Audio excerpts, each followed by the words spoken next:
Dito guys, naka-trio kami. Umiyok pa, yawa. Naka-trio kami ni Tib guys, pati netong Tamos. Ngayon, nag-Angela ako. Nagalit yung Kagura. Kasi may Esme daw. Yung shield niya ni Bo. Pakabo magaan.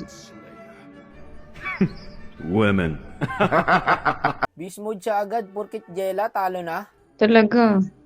Tanga Angela kahit Esme yung kalaban. Boo!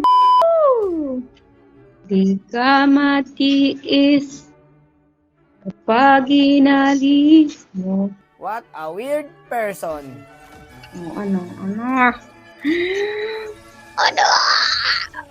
Dok, gising na siya, Dok. Kaging lala. Okay ka lang? Loko ka, ano kayo natira nito guys? Grabe si Tib dito, boy, oh.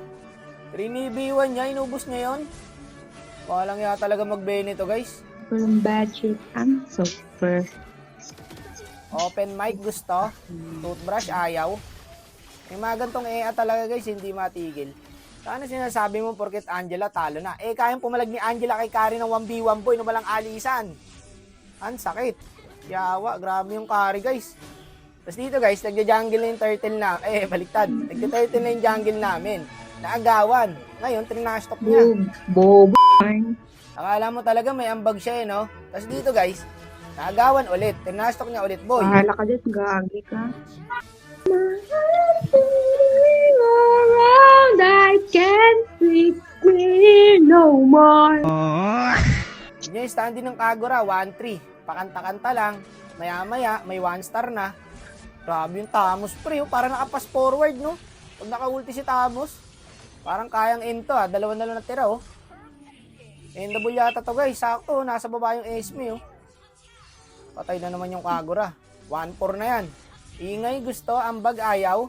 Sky Piercer pa yung Kagura, guys. Wala nang naman yung Sky Piercer ko. Tapos dito guys, trinay namin i-mid. Kasi may minions naman eh. Ginagawa na namin lahat boy, manalo lang to. Tignan nyo pa yung sasabihin sa amin. Amin yun, tanga. Nakaka-bad trip yung ganito guys, no? Pag may ganito ang kampe, okay sana kung may ambag guys. Kaso wala eh. Drafting pa lang kanina guys, beast mode na siya eh. Grabe yung Kari, ang sakit. Walang ya, Kari is back talaga guys. Ang tibay nito guys, hanggang ngayon naka-Sky Piercer pa rin. Toxic na gawain ng mga mid-user yan guys eh. Pag bumuo ng Sky Piercer, okay sana kung may kills eh. Kaso, hindi nakaka-kills boy eh. Puro lang dakdak eh. Dito, ang ganda sana ng Petri oh. Kaso walang pumalo up. Walang yung pre, sakit na ng Kari talaga guys. Dito, kaya sanang i-into guys. Kung makukombo ng Kagura yung Kari. Eto na. Lupit oh. Gabi ko lang pang dami. Yung babae! Tapos dito guys, muntik pa ulit maagawan ng YSS. Grabe kumuntis yung YSS pre. Udo sa YSS na to. Kanya lahat ng objectives eh. Ayun lang, napita siya ng Bene. Wala na, entable na to boss. Bakit daw nag-pick ng Jella? May Esme. Ang gagawin ng Esme, ayun, kinalikal. Ang tanong, bakit ka naka-Sky Piercer? Kita nyo, binenta niya rin. May tamaan na to eh. Ayun, silver.